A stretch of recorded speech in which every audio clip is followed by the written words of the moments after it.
Bueno, este es un estudio que hemos realizado porque tenemos la gran suerte de asumir todas las parálisis diafragmáticas que se generan en el hospital. Tenemos un servicio de cirugía cardíaca que es centro de referencia nacional de nuestro país y por lo tanto nos generan bastantes pacientes con esta patología de parálisis frénica.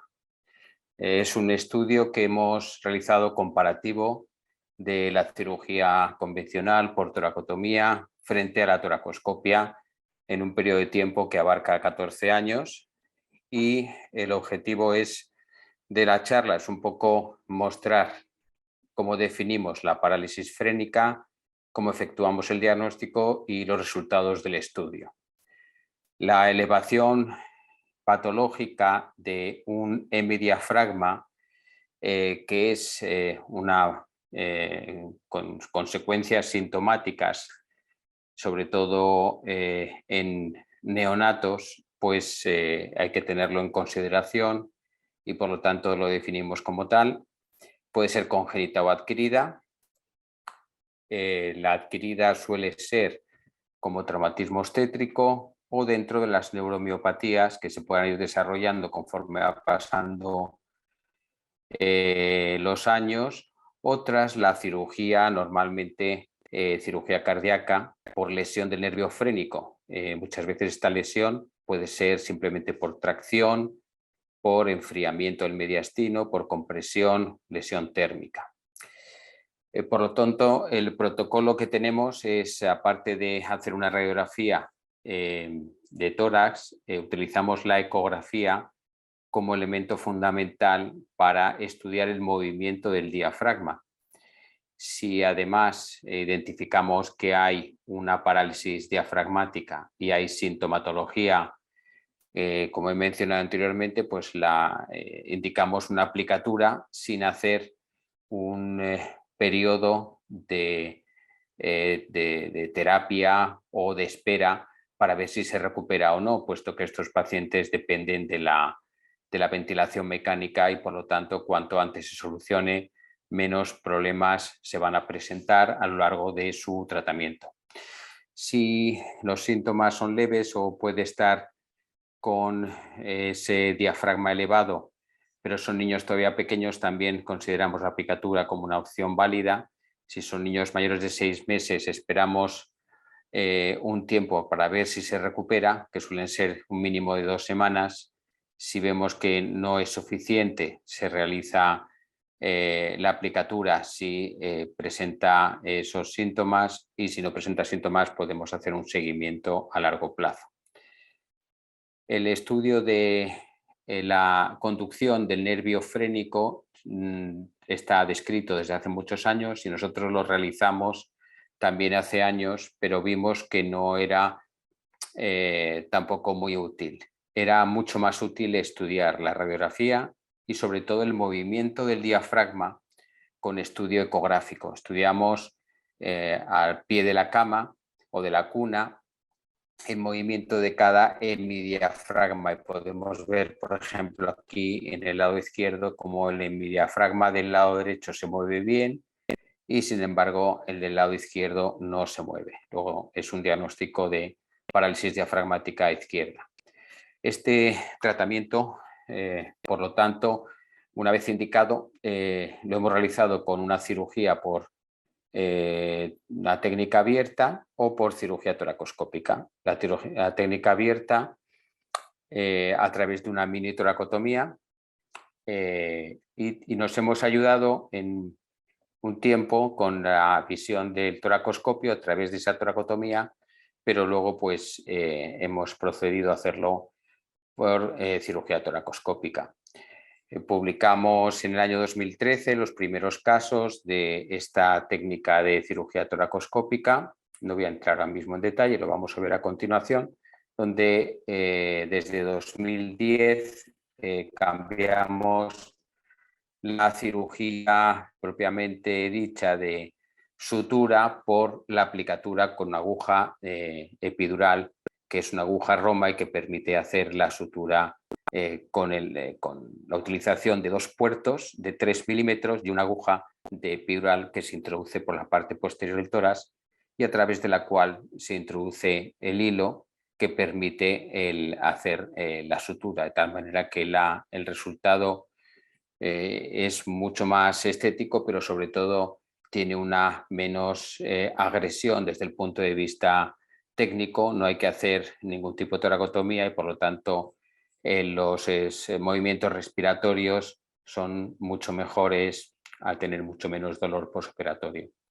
Los resultados de esta técnica se ven inmediatamente, se ve si se ha aplicado correctamente desde la posición alta del hemodiafragma a su posición más baja en el tórax y en concreto mi experiencia con técnicas de mínima invasión desde el año 2004 pues han sido con 81 pacientes. Se ve aquí los tipos de técnicas que hemos ido evolucionando desde la videoasistida, la toracoscopia pura con sutura, la aguja en los primeros casos que hice en el Hospital Virgen del Rocío de Sevilla hasta 2013 y después en el Hospital Gregorio Marañón con 46 casos más. El estudio en sí, lo que tratábamos era de ver una cohorte de pacientes intervenida en el Hospital Gregorio Marañón, operados por toracotomía por el equipo de cirugía cardíaca hasta 2014, que es cuando yo me vuelvo a incorporar al hospital, y donde a partir de entonces todos los pacientes se hacen con esta técnica de toracoscopia con el uso de la aguja epidural. Estudiamos 103 pacientes en esos 14 años con una edad media de 20 meses más o menos 37 meses. Es desviación estándar. Pacientes de una semana a 147 meses y como se ven aquí, tanto el lado derecho como el lado izquierdo tienen una presentación similar. La edad son grupos comparativos, ahora lo veremos. El 30% de los pacientes tienen menos de un mes, el 64% tienen menos de 3 meses, luego casi todos son cirugías bastante precoces, 12,4 meses de media en la toracoscopia y 23 meses de media en la toracotomía. La causa, el 92% es postquirúrgica y el 88% una ventración congénita. Y la indicación, como se ve aquí, es por imposibilidad de extubar en 38 pacientes, necesidad de reintubar. Estos son los síntomas que yo me refería antes, hipoxemia, desaturaciones o un diagnóstico radiológico. Y estos 103 pacientes los dividimos en 2 grupos. Desde 2004 a 2014 son toracotomías, hay 71 pacientes que se realiza toracotomía y 32 pacientes toracoscopias de 2014 a 2018 para tener un tiempo de evolución y poder seguir el resultado con un plazo medio de tiempo. Este estudio es del año pasado. Aquí se ve la edad media, 12 meses en toracoscopia, 23 meses en toracotomía, sin significación estadística, y los menores de un mes, el 53% en toracoscopia y 22% en toracotomía. La lateralidad es un poco diferente. En la toracoscopia hay más parálisis izquierdas que derechas, aproximadamente el doble, y en la toracotomía hay más derechas que izquierdas, pero prácticamente el número es similar y hay 3 pacientes bilaterales. La etiología es el 90% prácticamente en ambos grupos, en cirugía tras cirugía cardíaca, y la duración de la intervención es aproximadamente la misma, tanto por toracoscopia como por toracotomía. En cuanto a los resultados, tras la toracoscopia, el tiempo que tarda en respirar sin asistencia es de 23 días de media frente a 78 días. La duración del drenaje postquirúrgico es de 7,3 a 4,6 días en toracotomía, sin significación estadística.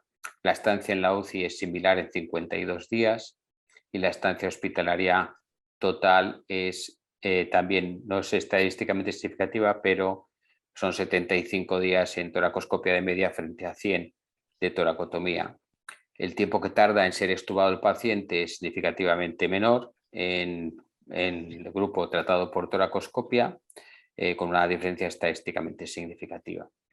Aquí pongo las diferencias que más hemos visto entre ambos grupos, que es el tiempo que tarda en ser extubado el paciente, que es el estadísticamente significativo, y luego, aunque no sea estadísticamente significativo, probablemente con un mayor número de pacientes en el grupo de toracoscopias, probablemente sí lo sea, que es el tiempo hasta la retirada del soporte respiratorio en días, estancia hospitalaria y estancia en UCI, que es menor en el grupo de toracoscopia.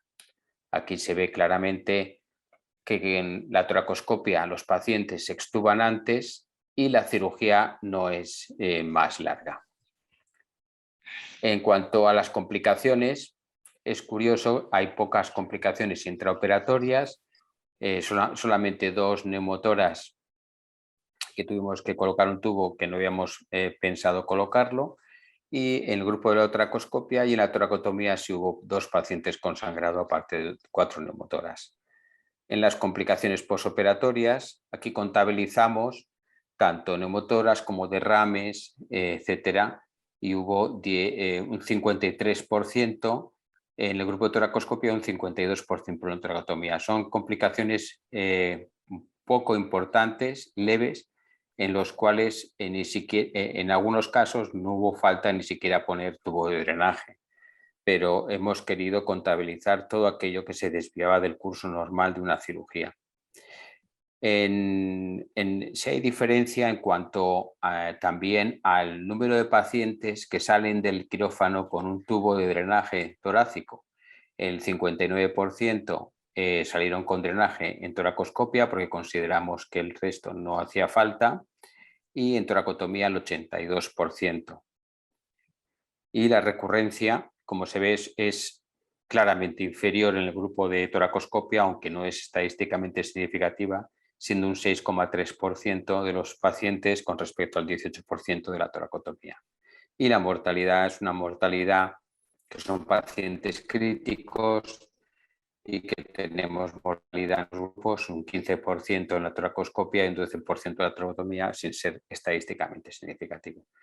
Por lo tanto, con nuestro estudio lo que pretendíamos era validar la técnica de toracoscopia en una modalidad de técnica muy simplificada, que es trócares de 3 milímetros, aguja epidural, sutura extracorpórea y tiempos quirúrgicos muy adecuados. Consideramos que es beneficiosa porque permite sobre todo una extubación precoz de los pacientes, disminuye el tiempo de soporte respiratorio y la estancia hospitalaria, aunque no sea estadísticamente significativo, y que no hay una mayor tasa de complicaciones en general con respecto a las técnicas que se han utilizado históricamente, y sí parece que hay una menor tasa de recurrencias. Y nada más, espero que les haya gustado este tema, que creo que es muy interesante para todos.